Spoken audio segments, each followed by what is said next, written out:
Welcome, everyone, to another episode of Taking Up Space on Michelle A. Mir podcast. Always excited, you guys, about coming forward. Today is no different. God is asking this. God sent Elijah to ask the king of Israel, friend, is there a God in Israel? What Elijah could have said better than that is, y'all must have forgot. This is what Elijah was conveying when he comes upon King Ahaziah. And I spoke greatly to that in the Bible study. You guys should check that out. It's very thought-provoking. But today I'm going to go out and expand upon it in a different direction. Because, again, my job is to connect with you. I'm not here, this page is for everyone. It's for everyone in all walks of life. But it's really not to debate or to go back and forth, you know what I mean, off of things that I present.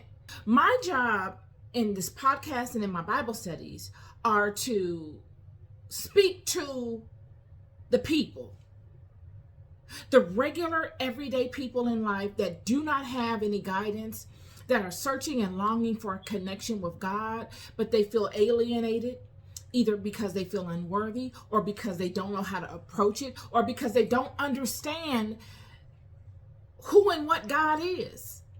They think God is something outside of themselves, that they have to get their lives completely perfect in order to have a relationship with. Those are my people. This channel is for you, okay? Because I'm you. I am you all the way. I can relate to you. There is no judgment here. There is no committee of people that I answer to. There is no hierarchical system outside of the system of God. I'm over here representing the God of Israel.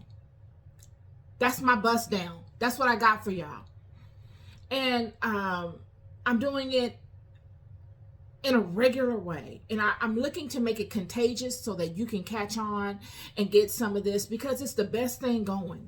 It's better than anything out there. It attracts all things to you. And we're going to speak to that attractive quality real quick. I did a morning inspiration video on how God has never led any of his children, any of the leaders of his children, nor his children in a way where they present their gifts to the nations and the nations spat on them or stepped on their gifts and did not reward them openly for their gifts. I am a very kept woman. And if you were to hone in on my life and break down the details of my life, you would quickly come to realize that.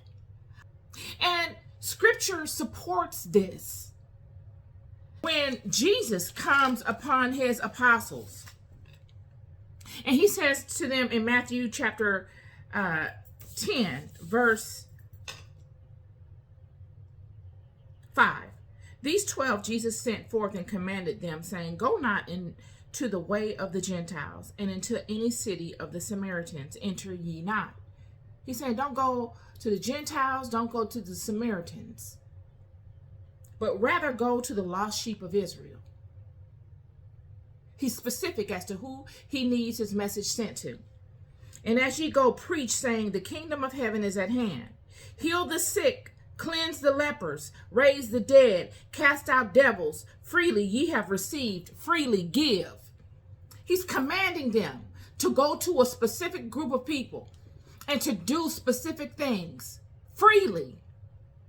Don't pimp your blessing. Don't pimp your anointing. Go and freely offer these things to these people in integrity, because you have received freely. All the anointings that you have gotten them freely. You didn't have to offer any money for them. Surely there was a sacrifice needed because you had to adjust. But the gift of the knowledge, the gift of the anointing was reason for such sacrifice. So it really wasn't a sacrifice because it was an exchange, really.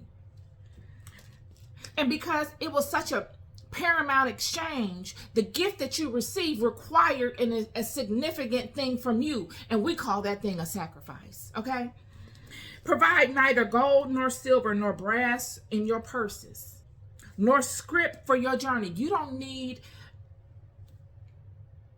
notes. You don't need this whole script that you're going to read off to the people. I need you to know this. I need for you to know like you've never known anything else in your life, so that when you come upon the people, whatever their ailment is, you know how to approach it without having to read your notes, without having to Google, without having to study. Nor script for your journey, neither two coats, neither shoes, nor yet staves, for the workman is worthy of his meat. He's saying you don't need notes. You don't need a coat. You don't need no shoes, friend. You don't need a stick to ward off any kind of dangers. You don't need anything. Everything you need, you have already within you, and God will provide it. Period. And in whatsoever city or town ye shall enter, inquire who in it is worthy, and there abide till ye go thence. He didn't say go to anybody. He didn't say stand on the corner and preach your gospel. He said go into that town and inquire, because what you have is precious. It's not for everybody. Everybody's not going to accept it. And if you allow it to be offered to any and everybody, they will make you doubt yourself. They will come with their narratives. They will come with their ideologies. They will come to discredit because they do not see the worthiness of your gift. And them not seeing the worthiness of your gift doesn't really do anything to you, to them. It does things to you. It makes you feel inadequate. It makes you second guess yourself. We just spoke to David yesterday about all of David's walks with Saul and the unfairness of it all, and the tribulations and on the trials. All of it that he experienced never made David feel as if he was unworthy. This is the same thing Jesus is saying to his disciples. Same thing. It's vital that you know what you have. Because if you don't know it, the world will definitely not tell it to you. Surely there'll be some people that will tell it to you, but the masses of them, even if they get a sniff or idea that you don't know it, they will expand upon that, friend, and you will leave empty. And into whatsoever city or town ye shall enter, inquire who in it is worthy, and there abide till you go thence. Spend your time there with those people. And when you come into a house, salute it, honor it. And if the house be worthy, let your peace come upon it. But if it be not worthy, let your peace return unto you. If you go into a house and you find that it's worthy, salute it, honor it, and rest there. And flower out all of your offerings. Rest there and be consistent in coming into that place and giving your gifts freely. But if it's not worthy, leave. How do you know something's worthy? You determine worthiness by reciprocity. It doesn't have to be money. It could be attention. It could be commonality, acceptance, support, recognition. Not recognition in the form of fame and all of the worldly aspects. I'm talking about recognition in a sense that I recognize the value of what you bring here. You bring newness in a way that is necessary. And because your newness is necessary, it provides me something that I did not have, nor that I could find elsewhere. Because I wouldn't, if I could find it elsewhere, I wouldn't hold you to such value. And because I value what you bring, I will support you. When you value something, you care for it, friend. You pay attention to it. You take care of it. You make it want to stay with you. Not on your terms, because that's one-sided. Oh, I have to just be cared for on your terms when you're ready to care for me. And, just not caring about my thoughts and my feelings.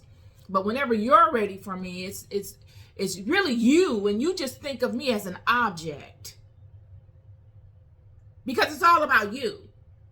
That's not value. That's not showing that something is worthy.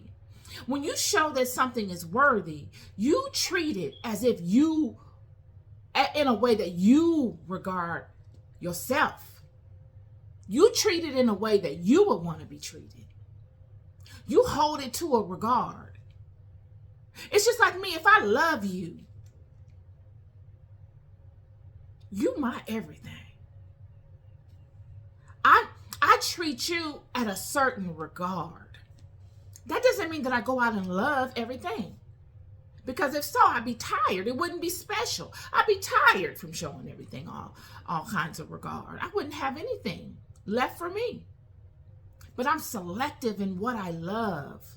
And if I love you and I make you my everything, there's no way that you don't know it. Friend, if I love you and I make you my everything, even if you don't feel like you should be my everything because you got issues from your background and your experience before you met me, my love is so powerful that in me making you my everything, you will feel like you are everything. That's what God is speaking to. That's worthy. And whosoever shall not receive you, nor hear your words, when ye depart out of that house or city, shake off the dust of your feet.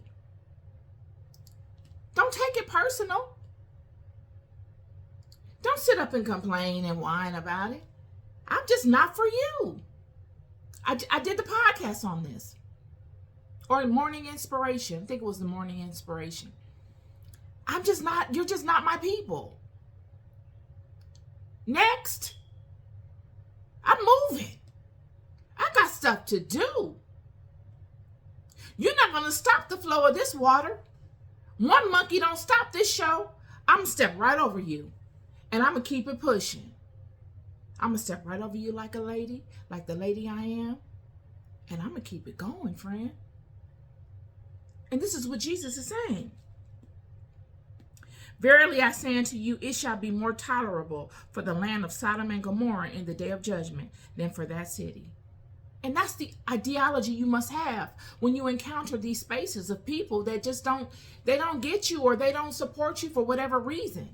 When you come unto someone, whether speaking spiritual truths or just with your love in general, and you lead from a good place, an honorable and a righteous place, we all know what that's like. And someone doesn't accept it for whatever their reasons are. They have nothing to do with you.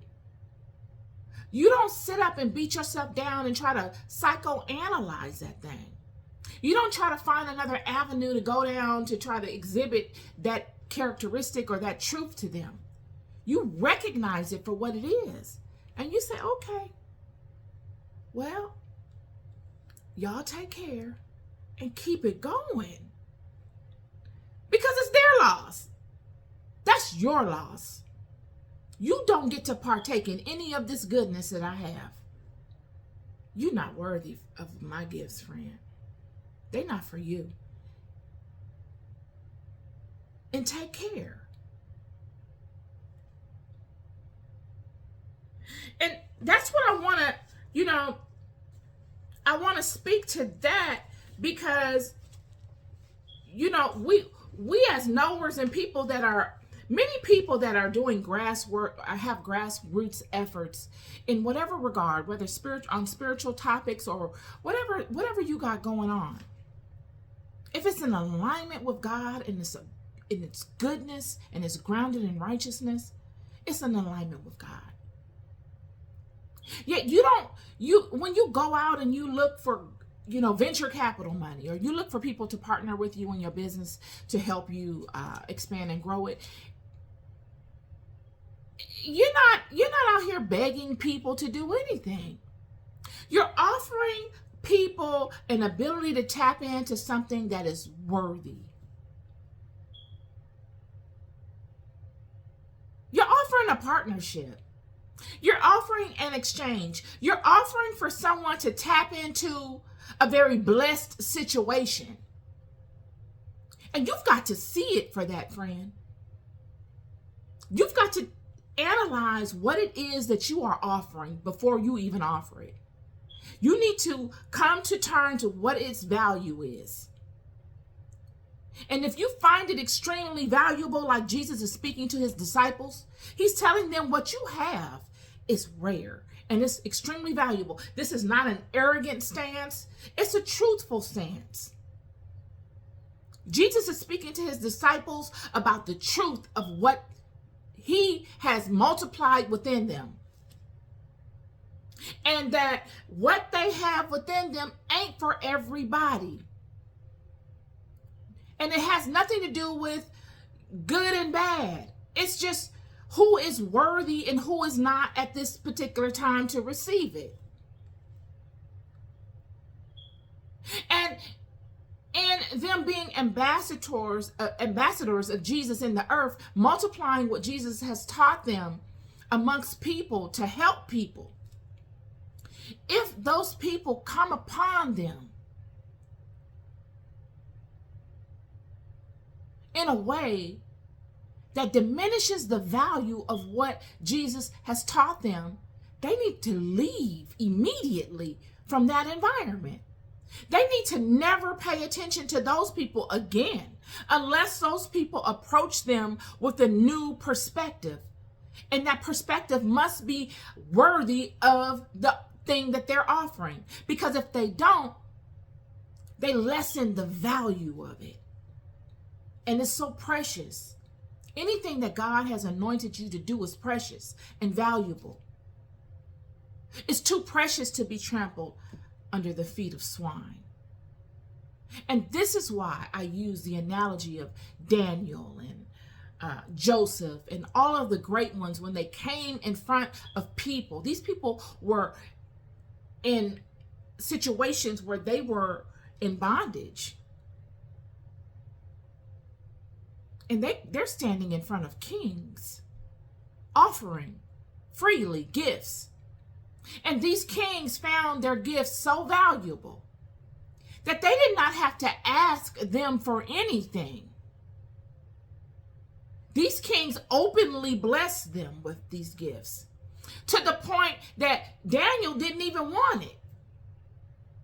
He had to turn it down or hand it off to someone else because he just wasn't into it. These are the things that I'm hoping to convey to you. We could use David as an example of this thing. David is a prime example of this. We all know the story of David and Saul and David's struggles that really prepped him for the role that God had in store for him. David had to prove himself. And David gets to a place where he has passed all of God's trials and tribulations that were imposed upon him by way of that God allowed him to go through. And God, y'all, openly blessed David in a way. I spoke to this in the Bible study yesterday. Please refer to that. But God openly blessed David in a way that he blessed David's whole entire bloodline. This is why it's important what you do in your life. You think all the sacrifices, I hear people saying all these sacrifices I'm making are for my bloodline and for my children and this and that. And many people are going to school to change the trajectory of their lives and so that their children are successful, or Many people are in business looking to change the trajectory of their lives and also the lives of their children. But friend, I'm here to tell you that when you move in life, regardless to all the things you do to prep for financial abundance, going to school, opening a business, making certain business decisions, all of those mean nothing if you do not know the law of God. We see this with David. David didn't go to no school. David didn't have any relationships.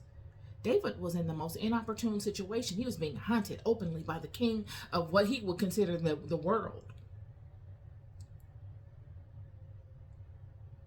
But he knew his relationship with God. And he stayed in alignment to what was righteous by God. He never got it twisted. He never got upset and said, you know what, this God of Israel is doing too much. He's putting me through all these things. You know, he's allowing these things to happen to me. I'm going to go and worship the lesser gods. He never did that.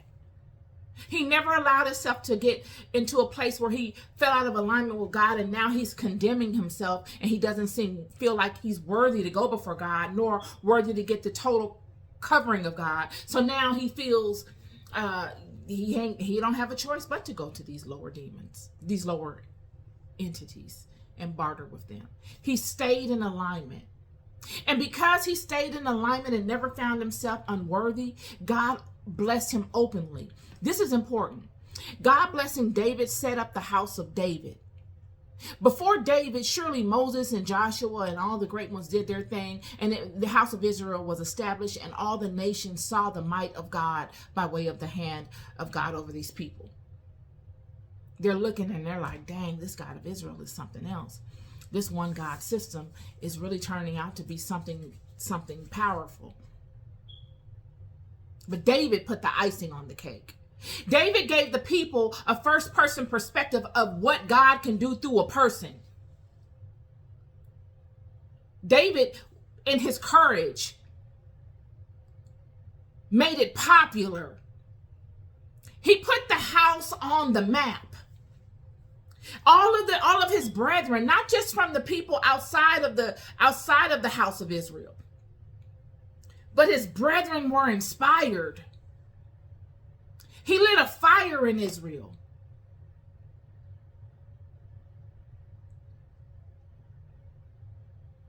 Period. David, all by himself, lit a fire in Israel by showing that he was a mighty man of God.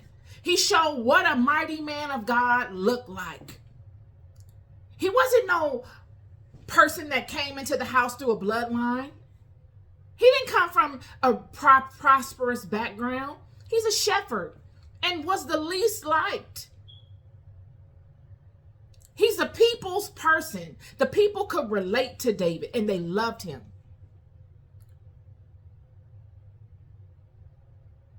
And because David was he was a people person, he can get in the trenches. He lived in the communities of these people. He could get in the trenches and he knew what was going on amongst them. He was one of them. So,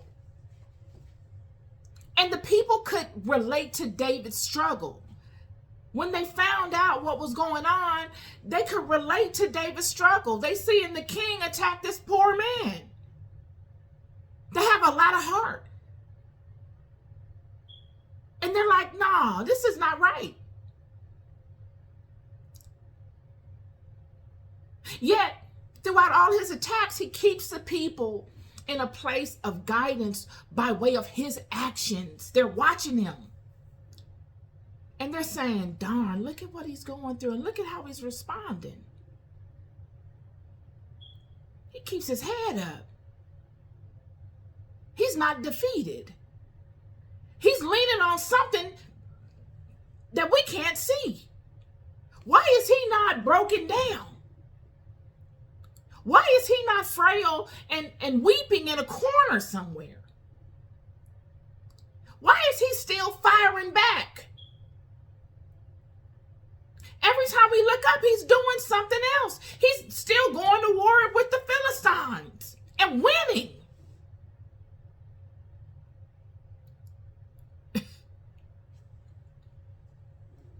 This is what it was. And they're in awe of it. David lit a fire in Israel, in the people. He gave the people direction through activity.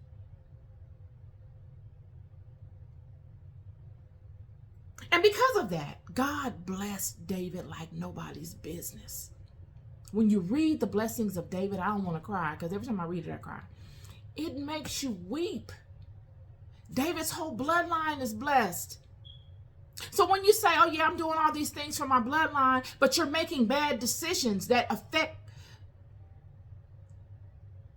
God's people, you cursing your bloodline, friend. Just like David blessed his bloodline for generations way out of, even till now. You can curse your bloodline. We see it with Jeroboam. Refer to the Bible study. I speak in greater detail to that. But the way that God would bless the house of David would make everybody want to be a part of the system. No longer did it, no longer was it kind of boring and strict and, nobody really wants to be a part of the system. When David came on the scene and after David was crowned king and God poured his blessings on the house of David, everybody wanted to be a part of it. It was popular because David made it popular. He brought back the fire. There really wasn't any kind of popularity to it before David. David made it popular. David and Joseph. It was David. And you can't even equate it to wealth, because surely David partnered with Hiram, and Hiram allowed David to build his house. And, there were some amounts of wealth that David did accrue.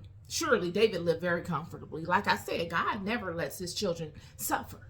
You're not going to be out here with your tail hanging out.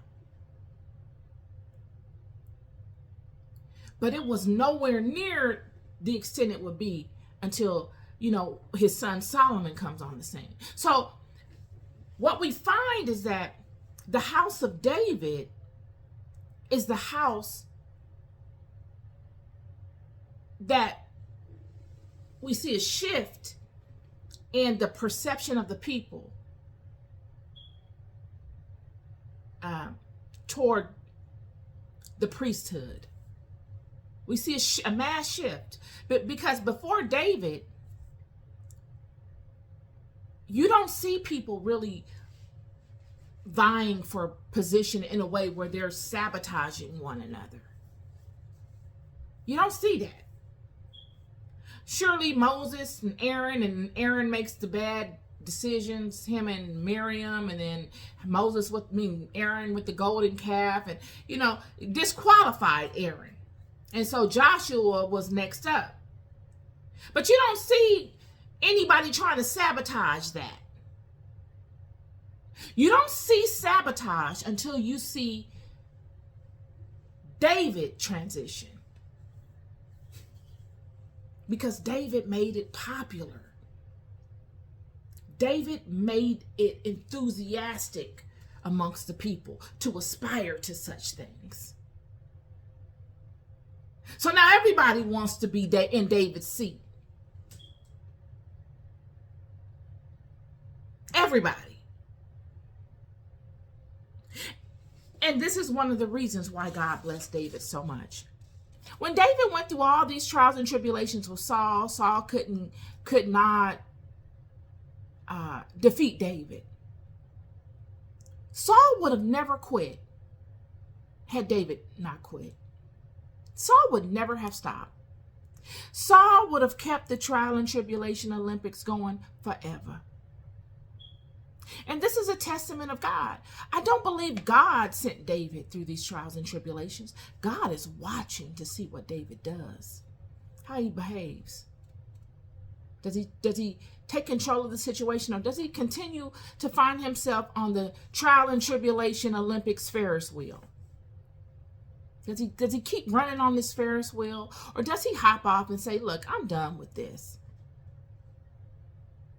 You're going to have to come figure it out with me, or you're going to leave me alone. And when he does this, it seems like everything begins to move in another direction. There's newness in the activity so that David can find a new way of relieving himself of the situation. Because if he would have stayed in it, he would have kept going through scenario after scenario after scenario after scenario, thinking that it's a test from God, when it's really a test for him to see, are you going to still deal with this, or are you going to make an executive decision and bow out of this? Because it's a total and an utter waste of your time. It's a waste of his time. It's a waste of his anointing. But he first had to come to terms with it. He first had to come to terms with saying, I give up.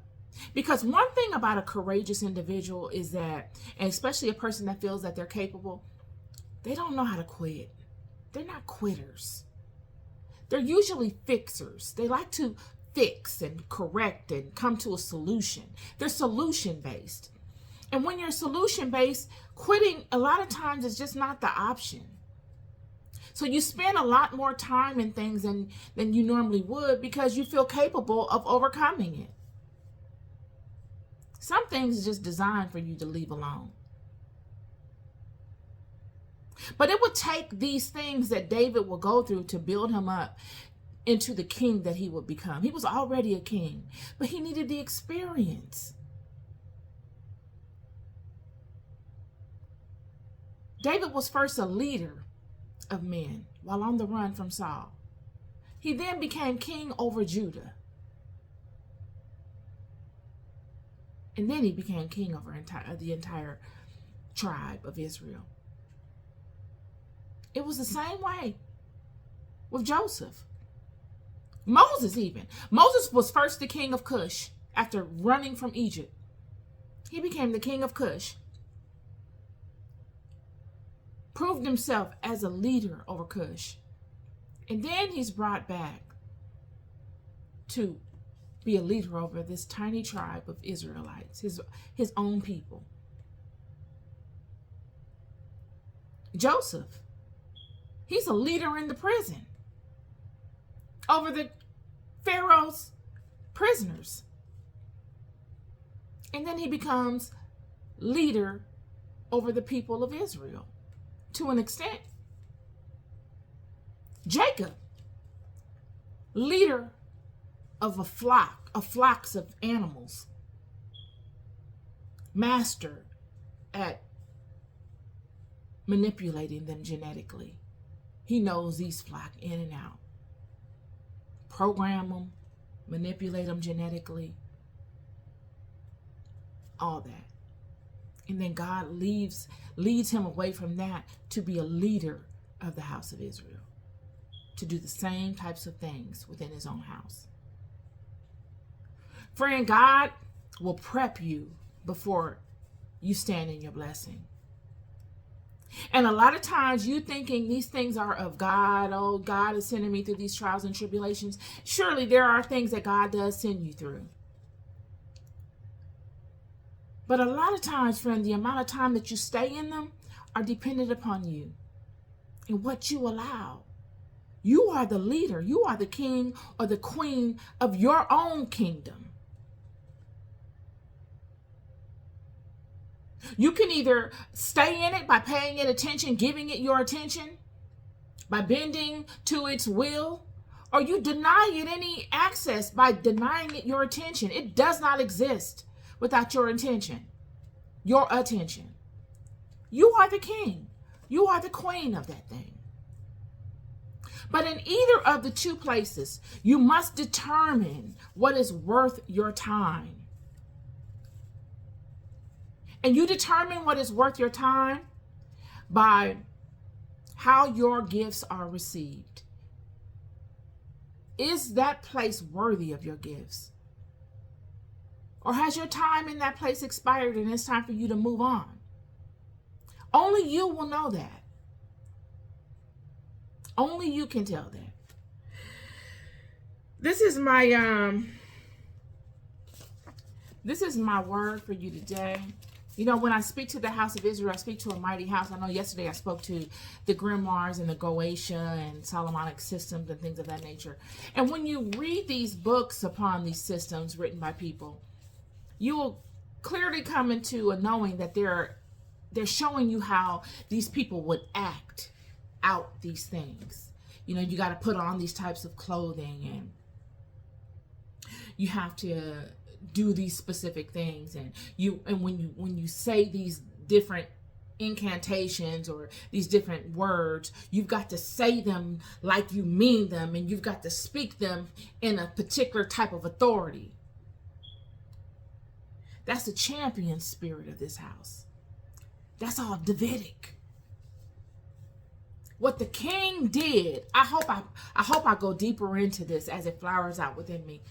What the king did were these things. It is of a mighty lineage, because he had the authority to do that. His son Solomon, of a mighty lineage, he commanded a thing because he commanded it. Why? Because it was truthful. He was ordained. He wore the crown to be able to inflict such things.